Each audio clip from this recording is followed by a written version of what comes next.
At dahil po sa masungit na lagay ng panahon, agad nagkansela na panghapong pasok sa trabaho ng mga kawani ng pamahalaan. Ang ating pong pamahalaan habang pinaubay naman ni Pangulong Marcos Jr. sa mga employer sa pribadong sektor ang pagsuspindi sa kanilang pasok. Eden Santos sa balita. Sinuspinde ng Malacanang ang trabaho sa mga tanggapan ng gobyerno at klase sa lahat ng antas sa Metro Manila at mga karatig probinsya dahil sa tuloy-tuloy at malalakas na pagulan na dulot ng habagat. Sa inilabas na Memorandum Circular No. 88 na nilagdaan ni Executive Secretary Lucas Bersamin, epektibo ang suspensyon bandang 1:00 ng hapon. Bukod sa Metro Manila ay kasama rin sa sinuspindi ang trabaho at pasok sa paaralan sa Cavite, Rizal, Batangas, Laguna, Bulacan, Pampanga, Zambales at Bataan.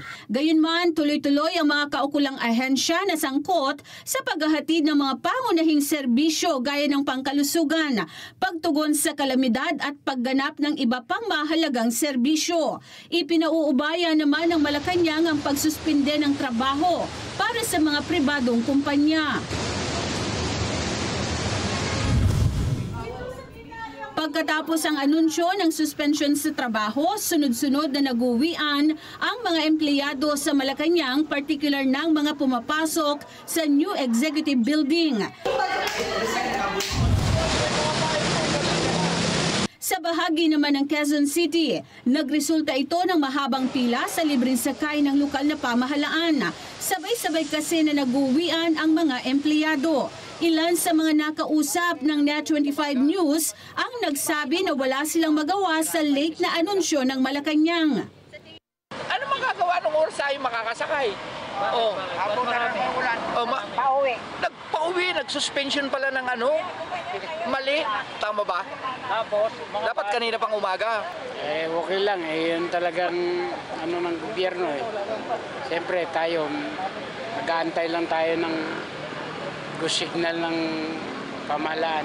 Inaano po kami, kung okay lang sa amin na hindi nag-anunsyo kagad kasi kaninang umaga wala pa namang ulan nga ganyan kalakas. Nung bandang mga alas 7 na siguro, alas 8, ang lakas na ng ulan. Sa amin nga ngayon, baha, hindi ako makatawid. Half day lang kami sa trabaho, kaya pinauwi na rin kami ng gobyerno eh. Hindi naman po siguro depende po sa sitwasyon kasi dire-diretso po ng ulan natin. Tuwang-tuwa naman ang mga bata na naligo sa ulan at naglaro sa bahak sa kahabaan ng Espanya Boulevard sa Maynila. Bago pa man kasi suspindihin ang klase ay nagtampisaw na sa baha ang mga bata. Hindi alintana ng mga ito ang panganib sa kalusugan na maaaring dala ng tubig baha. Sa tingin mo dapat mas maagang mag-cancel ng klase, mag-announce? Para po hindi na po mapagod siya Eden Santos para sa Mata ng Agila. Matatag, matapat, matapat.